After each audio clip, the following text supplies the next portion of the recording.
Pessoal, voltamos e, bom, inciso 11, vamos começar a tratar das inviolabilidades.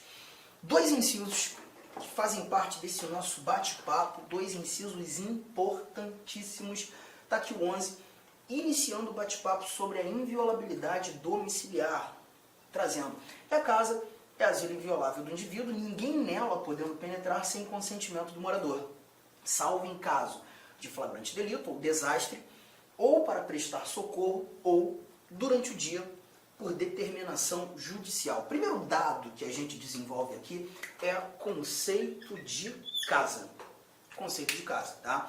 É importante lembrar que casa não é apenas a sua residência. Casa, no âmbito do direito constitucional, é muito mais amplo que apenas uma residência. E aí eu queria muito que você já pegasse aí a sua caneta e anotasse um valor muito importante sobre o que devemos entender sobre casa.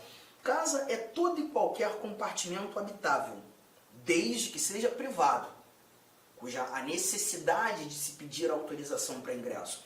Todo e qualquer compartimento habitável, desde que privado, não nos interessa se temporário ou permanente, inclusive ambientes de habitação coletiva ou onde se exerce atividade profissional. Tá? Então são dados bem importantes, porque perceba, quando eu falo de permanente ou temporário, a ideia aqui é evidenciar, por exemplo, temporário, um quarto de hotel, um quarto de pousada, você consegue enxergar aqui com muita tranquilidade que são ambientes habitáveis e privados. Ninguém ingressa sem a sua autorização.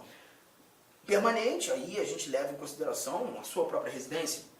E quando falo, inclusive, de ambientes onde se exerce atividade laborativa, atividade profissional, poderíamos também concluir escritórios, consultórios, onde a atividade profissional é exercida, locais habitáveis e privados, e haja a necessidade de autorização para ingresso. Então, casa tem uma proteção, ou uma semântica muito maior do que apenas uma residência, e a proteção aqui se encontra. Só que quando lendo esse nosso inciso 11, a gente percebe que ninguém pode penetrar sem consentimento do morador, salvo em alguns casos. Então, a primeira exceção é justamente quando há o consentimento do morador. Se há o consentimento do morador, não há que se falar em violação. E aí as outras informações, flagrante delito, desastre, prestação de socorro e durante o dia por determinação judicial. Vamos fazer, então, as nossas anotações no que tange a inviolabilidade domiciliar. Inciso 11, inviolabilidade domiciliar. Tá? As exceções, a violação, o flagrante delito,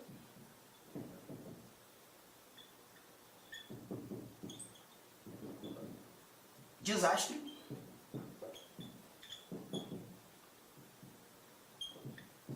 prestação de socorro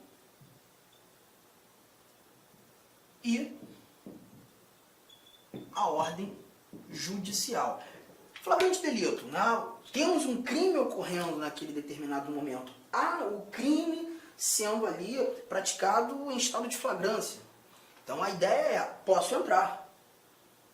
E não haverá nenhum tipo de violação nesse cenário. Né? Uma perseguição que está acontecendo e aquele agente policial ou aqueles policiais estão em perseguição, o indivíduo entra em sua residência, o ingresso é a ideia do flagrante.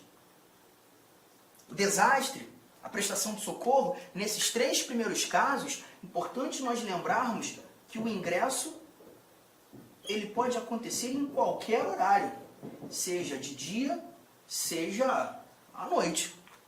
Todavia, quando tratando da ordem judicial, aqui a gente visualiza a própria Constituição determinando durante o dia. E aí um cuidado que você tem que ter. Né? A gente usou por muito tempo, né, duas teorias que definiam o que deveríamos entender como dia. Né? Primeiro, a teoria objetiva, que sintetizava um horário de início e um horário de fim. Entendíamos como das 6 às 18. E quando digo entendíamos, digo a doutrina assim apontava, né? Das 6 às 18. Essa recomendação ela muda a partir da lei, da alteração da lei de abuso de autoridade, que definiu expressamente os horários específicos de início de dia e de fim. Hoje, o nosso entendimento deve ser dia como das 5 às 21 horas. Das 5 às 21 horas. Se assim não for citado, das 5 às 21, das 5 às 20h59. Mas você vai perceber com clareza que, nesse caso, há um apontamento legal estabelecendo efetivamente o que é durante o dia. Então, das 6 às 18 eu esqueço. Na realidade, a doutrina trazia esse horário justamente pela falta de uma informação prevista expressamente em lei. Hoje, a gente já afasta a doutrina pela aplicação de algo expresso em lei. Tá? E ainda quando não existia esse valor expresso, nós também encontrávamos uma teoria subjetiva, né? Muito usada em julgados, o próprio Supremo Tribunal Federal, entendendo o dia como da aurora ao crepúsculo, em outras palavras, buscando ser um pouco mais informal, enquanto existir a luz do sol. Mas hoje é isso que você vai guardar. Tudo bem? Um outro ponto importante, e é uma orientação do Supremo, é a ideia do flagrante delito. Né? O cuidado que a gente tem que ter é que quando o flagrante delito é configurado e há o ingresso em casa, né, alheia, a ideia é justamente, e é uma exigência do Supremo, por orientação jurisprudencial, aqueles agentes policiais, quando frente à autoridade policial, a posteriori ao ingresso, eles justifiquem por escrito os motivos pelos quais entraram. Há uma exigência hoje jurisprudencial que essa justificativa seja feita sob pena de nulidade da prisão. Então é muito importante e ingressei, pois evidenciei o flagrante delito, cumpri aquilo que deveria ser cumprido, a prisão foi efetuada, quando chegando à delegacia, junto à autoridade policial, a posteriori a todo aquele cenário, justificar por escrito os motivos pelos quais o ingresso em domicílio foi ali executado. Tá? Isso é muito importante, a gente não encontra essa informação prevista, mas é uma informação, orientação jurisprudencial, Supremo Tribunal Federal, uma orientação no ano de 2018, quando o Supremo julgou um recurso extraordinário, inclusive em decorrência de uma atividade que aconteceu pela Polícia Militar do Estado de Rondônia. Né?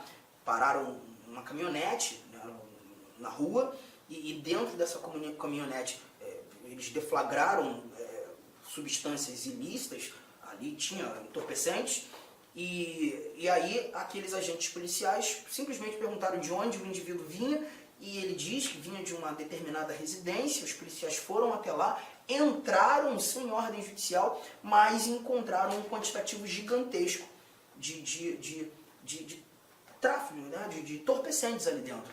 E aí o flagrante delito foi configurado. Nesse episódio, o Supremo Tribunal Federal acabou sendo provocado depois de toda uma tramitação de processo, buscando inclusive ter do Supremo que essa atividade policial ela foi arbitrária, que deveria tornar nula a prisão. Mas o Supremo não entendeu pela nulidade, evidenciando o flagrante delito, mas exigiu, a partir desse julgado, que essa justificativa a posteriori fosse feita quando do flagrante delito configurado e o ingresso em domicílio. Tá? Então são informações fáceis, tranquilas, que a gente retira desse assunto inviolabilidade domiciliar. Vamos mais, vamos avançar agora sim chegando ao nosso inciso 12. Esse aqui acaba dando um pouco mais de trabalho. A gente conversa bastante sobre a inviolabilidade das comunicações. E aí o inciso 12 já traz pra gente essa informação aqui prevista. Vamos lá? Diz o seguinte, ó. É inviolável o sigilo da correspondência, das comunicações telegráficas, de dados, das comunicações telefônicas, salvo no último caso por ordem judicial, nas hipóteses e na forma que a lei estabelecer para fins de investigação criminal ou instrução processual penal. Primeira coisa que eu vou fazer já será apresentar aqui as comunicações que foram categoricamente protegidas no âmbito da inviolabilidade. Olá, meus amigos! Inicialmente eu peço licença a vocês, pois interrompi os seus estudos, mas esse vídeo é um vídeo promocional da Lá Concurso, é um vídeo para você se deparar aqui com o nosso site. Se você quiser assistir o final desse vídeo, se você quiser assistir o PDF, quer fazer o curso completo, ponto a ponto do edital, super atualizado, enxuto, eu convido você a se matricular no nosso curso, tem um link aqui embaixo, o investimento apenas R$ 119,90. Para de reclamar aí que eu cortei o vídeo, cara, vai lá, tira o escorpião do bolso. Ah, não tenho, mentira, não acredito nisso, R$ 119,90, esse curso fabuloso aqui da Lá Concursos, o melhor custo-benefício do mercado, ali você vai encontrar, tá certo? Todo o conhecimento necessário e suficiente para você ser aprovado no concurso da Guarda Civil. Só depende de você. E ainda, você tem ainda a nossa metodologia do Personal Coach, que é o estudo e regime de metas. Bacana? Vamos lá, vem estudar com a gente aqui na Lá Concurso. Forte abraço, fique com Deus. Tchau, tchau.